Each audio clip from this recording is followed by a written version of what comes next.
할렐루야! 이번 주는 예수님께 배우는 종말의 타임라인 두 번째 공부하는 시간 갖도록 하겠습니다. 지난주에는 예수님께서 그분의 공생의 막바지에 이르러서 유대 교계 지도자들에게 강력하게 경고하시고 또한 화를 선포하시는 이례적인 모습을 함께 살펴보았습니다.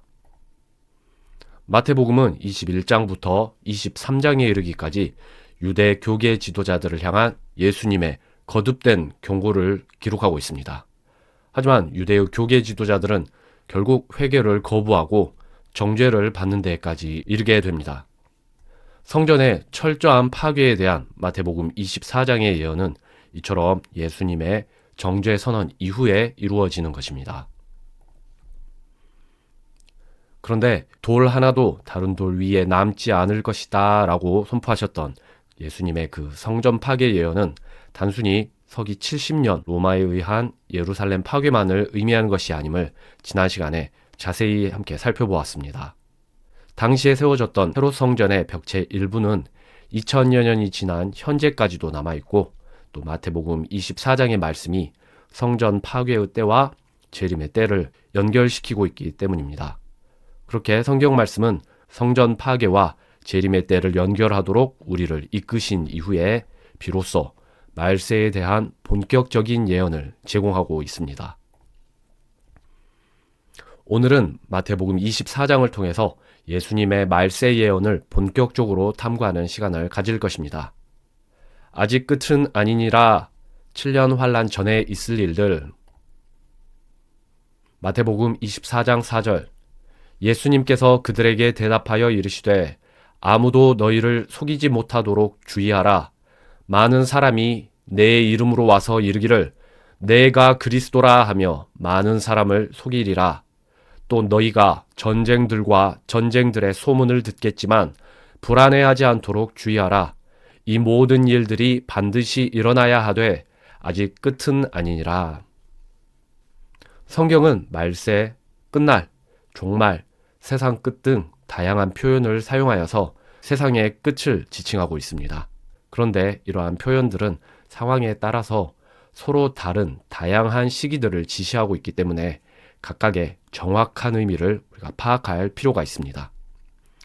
아직 끝은 아니니라 라는 표현으로 6절에서 사용하고 있는 이 끝이라는 표현은 70일의 마지막 한 일에 7년 환란을 전후한 시기를 지칭하고 있습니다. 아직 끝은 아니니라 라는 이 표현은 다시 말하면 아직 7년 환란은 시작되지 아니하였느니라 라는 뜻으로 이해할 수 있는 것입니다. 따라서 7년 환란이 아직은 시작되기 이전인 상황에 이 세상에 무슨 징조들이 있을 것인지를 알려주시는 내용인 것입니다. 우리는 지난주부터 반복하여서 70일의 내용들을 다루고 있습니다.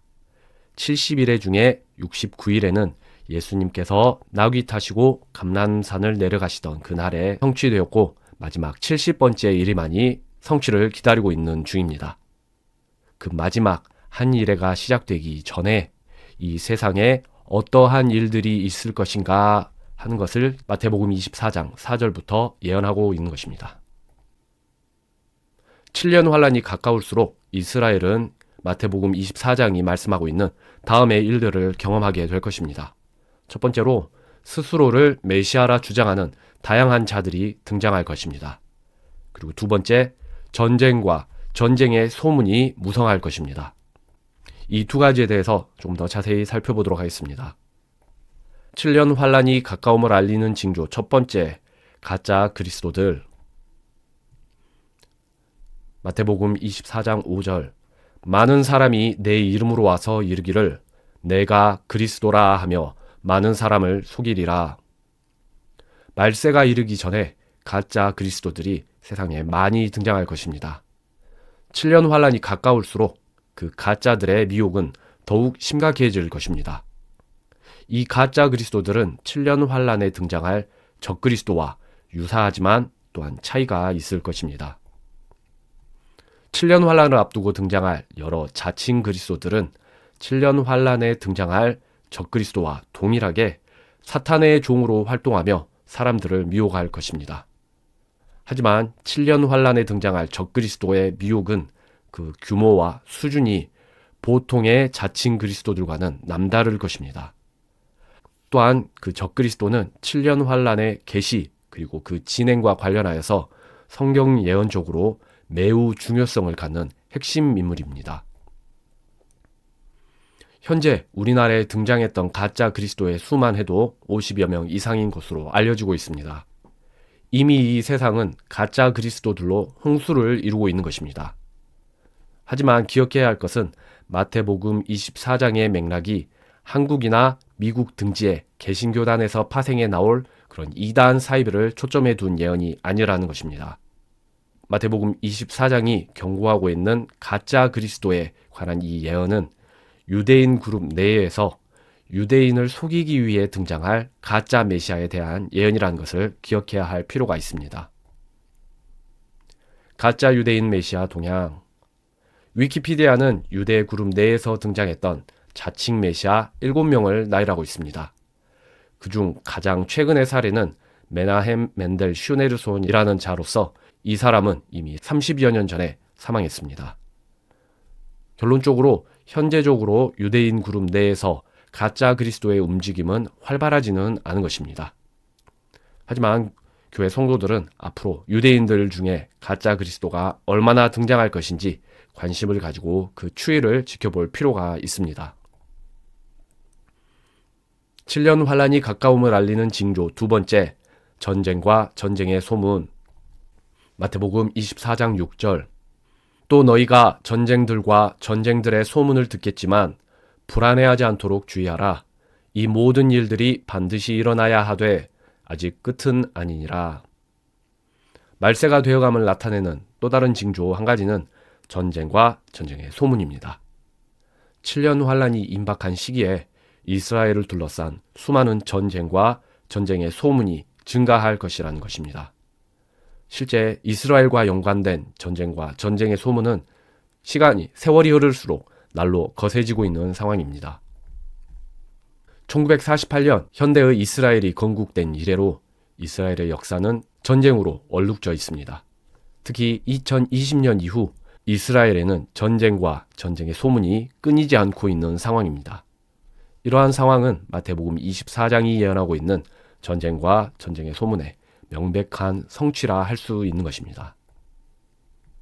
가짜 메시아와 전쟁이 증가하는 이 시대에 무엇이 성도의 바른 자세인가? 마태복음 24장 4절. 예수님께서 그들에게 대답하여 이르시되 아무도 너희를 속이지 못하도록 주의하라. 많은 사람이 내 이름으로 와서 이르기를 내가 그리스도라 하며 많은 사람을 속이리라. 또 너희가 전쟁들과 전쟁들의 소문을 듣겠지만 불안해하지 않도록 주의하라. 이 모든 일들이 반드시 일어나야 하되 아직 끝은 아니니라. 앞서 살펴본 것과 같이 가짜 그리스도와 전쟁의 증가는 7년 환란이 오기 전에 이스라엘에 있을 징조들입니다. 그렇기 때문에 이 징조들이 끝을 의미하는 것으로 그렇게 오해하지는 말아야 하는 것입니다. 그러한 오해는 불필요한 미혹과 불안함을 야기할 뿐입니다.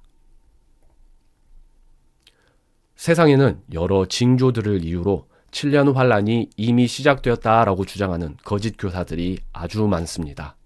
사탄의 계략을 파헤친다면서 성경이 아닌 어두컴컴한 사탄의 행정만을 추적해서 공부하고 성도들이 곧 임박한 환란에서 살아남을 준비를 해야 한다라고 주장하며 성도들을 미혹하고 불안감을 조장하는 것을 자신들의 업으로 하는 가짜 교사들이 세상에는 너무나 많습니다.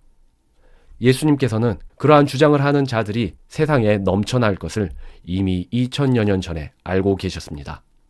하지만 그들의 주장에 대해서 예수님께서는 미혹되지도 말고 두 번째로 불안해하지도 말라라고 가르치고 계신 것입니다.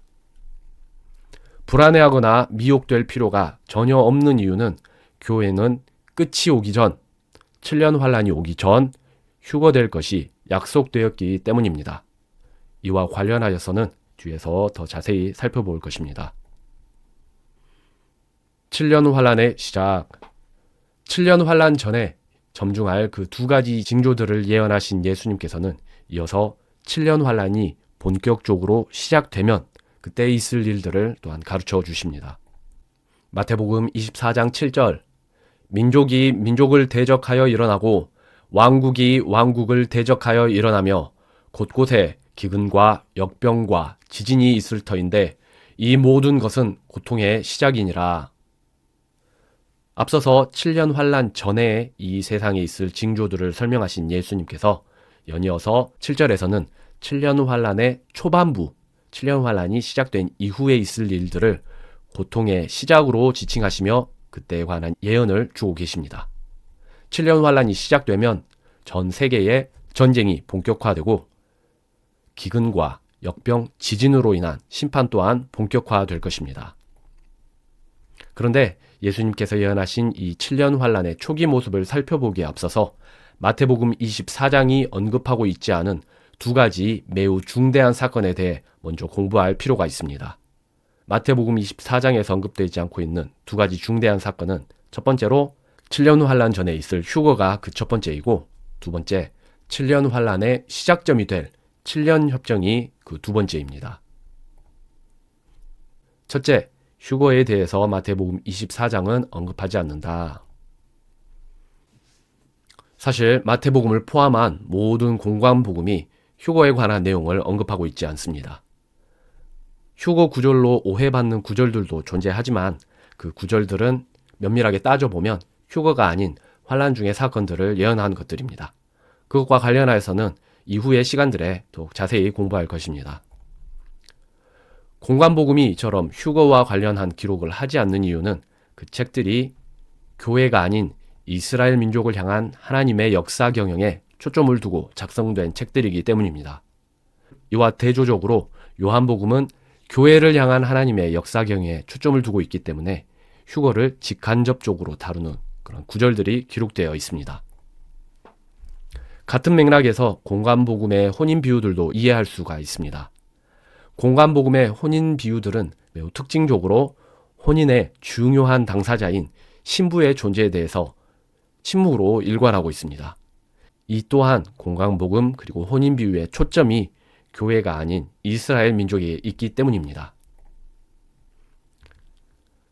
작년 연말부터 올해 초까지 해서 어린 양의 혼인과 종말의 타임라인 시리즈를 함께 공부했습니다. 그때 마태복음의 대표적인 비유 4가지를 함께 공부하면서 이 비유들이 7년 환란을 배경으로 하고 있다라는 사실을 자세하게 공부하였습니다. 이 비유들에는 2명의 메인 인물이 등장하는데 첫 번째는 재림 예수님이시고 그리고 두 번째는 환란을 거치며 메시아를 기다리고 있는 종된 유대인들이었습니다. 이 4개의 비유 중에 2개가 혼인과 관련된 비유인데 특이하게도 이 비유들이 혼인의 중요한 주인공인 신부에 대해서 침묵을 하고 있다는 것은 매우 놀라운 사실입니다.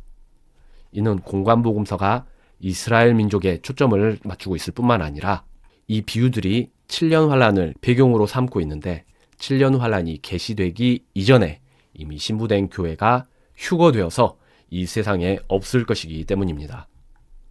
이처럼 우리는 성경이 기록하고 있는 내용뿐만 아니라 침묵하고 있는 내용을 통해서도 많은 것을 배울 수 있는 것입니다.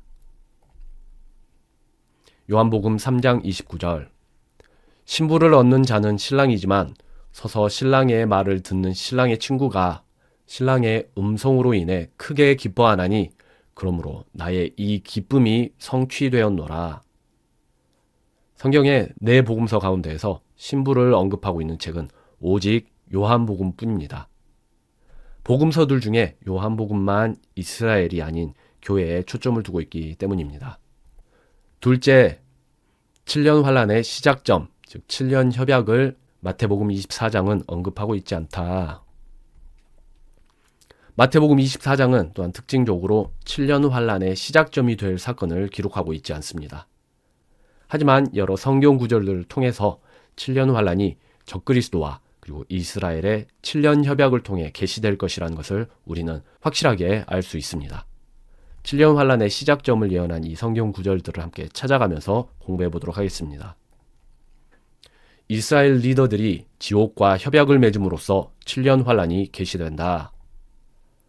성경은 평화의 사자로 가장한 적그리스도가 이스라엘과 7년간의 조약을 체결함으로써 7년 환란이 계시될 것임을 강력하게 암시하고 있습니다. 이사야서 28장 14절 예루살렘에 있는 이 백성을 다스리는 자들아 너희는 주의 말씀을 들으라. 너희가 말하기를 우리가 사망과 언약을 맺었고 지옥과 합의를 맺었으므로 넘치는 채찍이 휩쓸고 지나갈지라도 우리에게 오지 못하리니 이는 우리가 거짓을 우리의 피난처로 삼았고 거짓된 것 밑에 우리를 숨겼기 때문이라 하였도다. 그러므로 주 하나님께서 이같이 말씀하시느니라. 사망과 맺은 너희의 언약이 무효가 되고 지옥과 맺은 너희의 합의가 서지 못하여 넘치는 채찍이 지나갈 때에 너희가 그것에 의해 짓밟히리라. 마태복음 28장 14절은 하나님께서 미래의 이스라엘 지도자들을 향해서 강력하게 경고하시는 내용입니다. 미래의 이스라엘 지도자들은 어떠한 협약을 체결할 것인데 하나님께서는 그 협약에 대하여 사망과의 언약 또한 지옥과의 합의라고 평가하십니다. 이는 이스라엘 지도자들이 맺을 그 협약의 성격이 매우 극악할 것임을 알려주는 것입니다. 유대의 지도자들은 이 협약을 통해서 채찍이 휩쓸고 지나가는 것 같은 그 환란의 시기에 그들의 안전을 보장받을 수 있기를 소망했습니다. 하지만 18절에서 하나님께서는 도리어 그 협약으로 인해서 그들이 짓밟힐 것이다 라고 엄중하게 예언을 하고 계십니다. 이미 2000여 년 전에 예수님께서 공생애 활동하시던 당시에도 유대의 지도자들은 참 메시아를 고의적으로 거부한 채 독사의 자식과 같이 행동을 했습니다.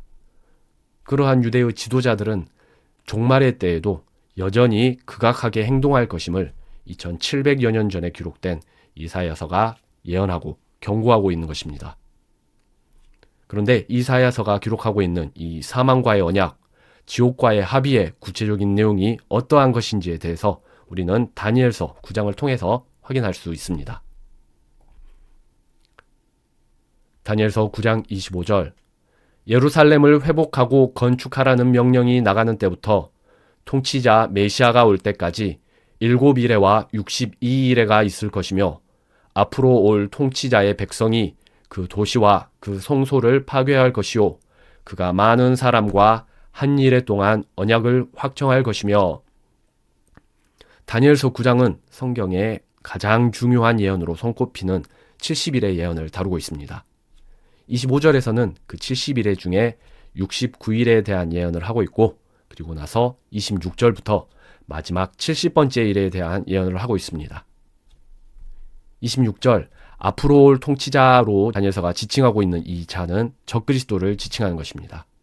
이 적그리스도가 많은 사람, 즉 이스라엘을 포함한 다자를 대상으로 한 일에 동안 언약을 맺는 시점으로부터 마지막 70번째 일회가 계시될 것이다 라는 것이 27절의 내용입니다. 다니엘서 9장의 이 구절을 통해서 이사야서 28장이 제시하고 있는 사망과의 언약, 지옥과의 합의를 다음과 같이 정리할 수 있습니다. 첫째, 이 협약을 주도하는 이는 적그리스도일 것이다. 두 번째, 협약의 당사자는 이스라엘을 포함한 다자일 것이다. 그리고 세 번째, 이 협약의 기간은 7년, 한 일회가 될 것이다 라는 것입니다. 예수님께서 나귀를 타고 감람산길을 내려오실 그때에 69일회가 성취되었다라는 것을 지난주에 자세하게 살펴보았습니다. 그리고 69일회가 성취된 이래로 70일의 프로그램은 일시 중단되었습니다.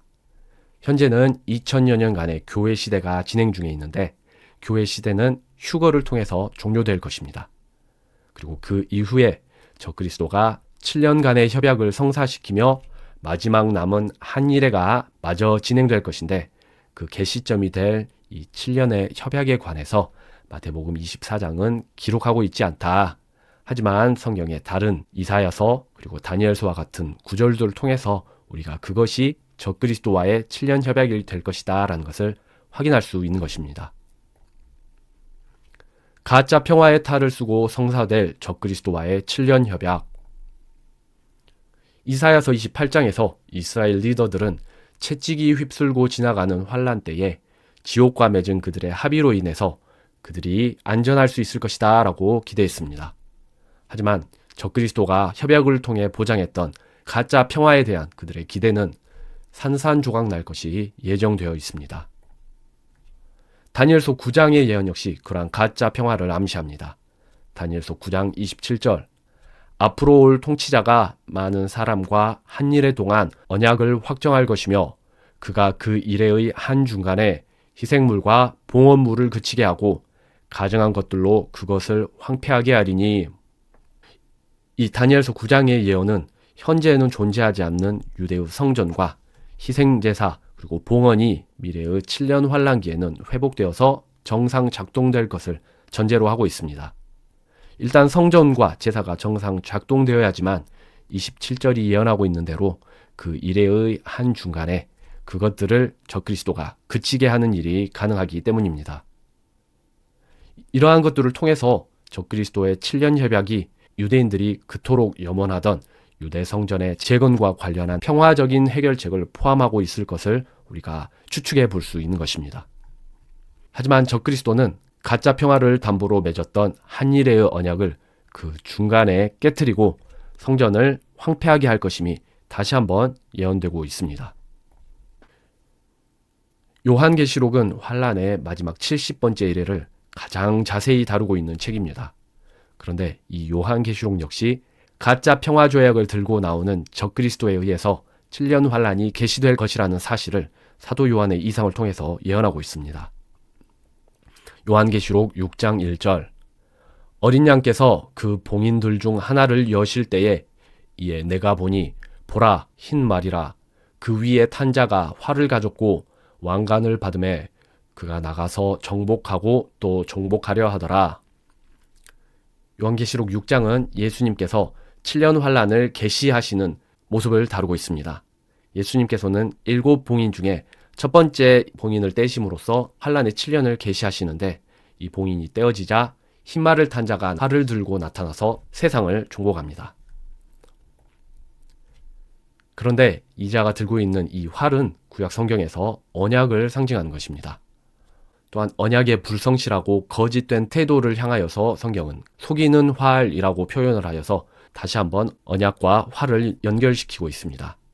첫 번째 인이 열리고 7년 환란이 계시될 때에 흰말을 타고 평화의 사자처럼 속이는 활, 속이는 언약을 들고 나타날 그가 바로 적그리스도인 것입니다.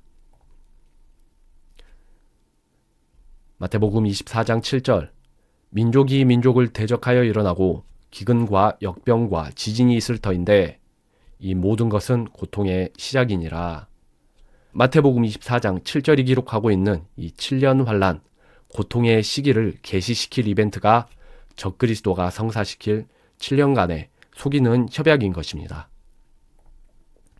하지만 적그리스도는 7년의 중간에 그가 이스라엘과 맺었던 그 기만적인 평화 협약을 결국 깨트리고 이스라엘 민족을 짓밟을 것이며 성전을 황폐하게 하고 그 자신을 신으로 선포하고 경배하도록 요구할 것입니다.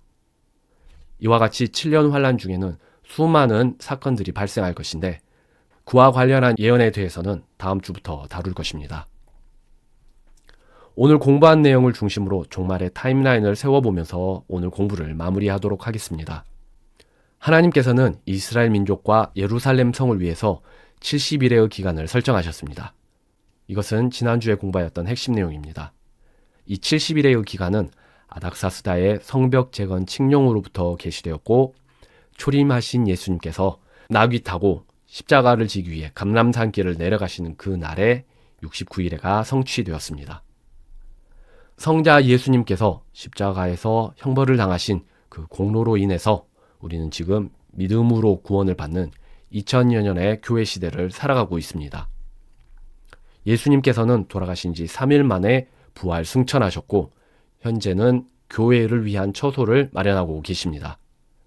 예수님의 처소 준비가 마무리되면 예수님께서는 신부된 교회를 데려가기 위해서 공중 강림하실 것입니다. 그리고 이때에 교회의 휴거가 있을 것입니다. 이렇게 휴거가 있고 난 이후에야 비로소 적그리스도는 그의 정체를 드러내고 활동을 하게 될 것입니다. 적그리스도는 이스라엘과 다자 간의 7년 평화 조약을 주도하면서 그의 정체를 드러낼 것이고 그때를 기점으로 70일의 마지막 한일회가 가동될 것입니다. 이 마지막 남은 한일회에 대해서 우리는 다른 표현으로 7년 환란이다 라고 흔히들 부릅니다. 오늘 공부한 것을 퀴즈로 정리해 보겠습니다. 1번, 7년 환란이 임박했음을 알리는 두 가지 징조는 7년 환란이 임박할수록 우리는 두 가지 징조를 목격하게 될 것입니다. 그것들은 무엇인가? 가짜 그리스도들이 많이 등장할 것이고 전쟁과 전쟁의 소문이 늘어갈 것이다. 2번, 현재 세상은 말세의 징조가 점증하는 시대에 접어들고 있다. 그와 더불어 징조를 핑계로 환란이 시작되었다라고 선동하는 거짓 교사들 또한 증가하고 있다. 이러한 시대를 대하는 성도들의 바른 자세는 말세의 징조가 점증하는 이러한 시대를 대하는 성도들의 바른 자세는 미혹되지 말라, 그리고 두려워하지 말라. 3번, 마태복음 24장을 포함한 전체 공관복음이 교회에 관한 내용을 기록하지 않은 이유는 공관복음이 무엇을 중심에 두고 기록하고 있기 때문이다. 공관복음이 중심에 두고 있는 대상은 이스라엘 민족. 4번, 공관복음의 혼인 비유들은 7년 환란을 배경으로 한다. 그런데 이 비유들에는 신부가 등장하지 않는데 그 이유는 신부된 교회가 환란 전 무엇 할 것이기 때문이다. 신부된 교회가 환란 전에 무엇 할 것이기 때문에 7년 환란을 배경으로 하는 혼인 비유들에 신부가 등장하지 않는다. 이것은 무엇인가? 정답은 휴거. 5번, 내 복음서 가운데 유일하게 신부에 대해 기록하고 있는 책은 정답은 요한복음. 6번, 7년 환란을 계시시킬 이벤트는 7년 환란은 어떠한 사건을 통해서 계시될 것인가? 정답은 적그리스도와 이스라엘 간의 7년 협약. 7번, 이사야서 18장에서 하나님께서는 유대 지도자들과 적그리스도와의 협약에 대해서 무엇과의 언약, 그리고 무엇과의 합이다 라고 평가하신다. 이것은 무엇인가? 정답은 사망과의 언약, 그리고 지옥과의 합의. 8번, 예수님께서 첫 번째 봉인을 떼심으로 7년 환란을 계시하시자 흰말을 탄 자가 등장한다. 흰말을 탄 자는 누구인가? 7년 환란을 계시하는 자로 등장하는 흰말을 탄 자는 적그리스도. 9번, 적그리스도는 활을 가지고 등장한다. 성경에서 활은 이것을 상징한다. 성경에서 활은 언약을 상징한다. 한 주간 오늘 공부한 자료들을 복습하시면서 말씀이 정말로 그러한가 집중하여 연구해 보시고 깨달아지는 진리의 말씀에 합당한 삶의 열매 맺으시는 한 주 되시기를 기도합니다. 감사합니다.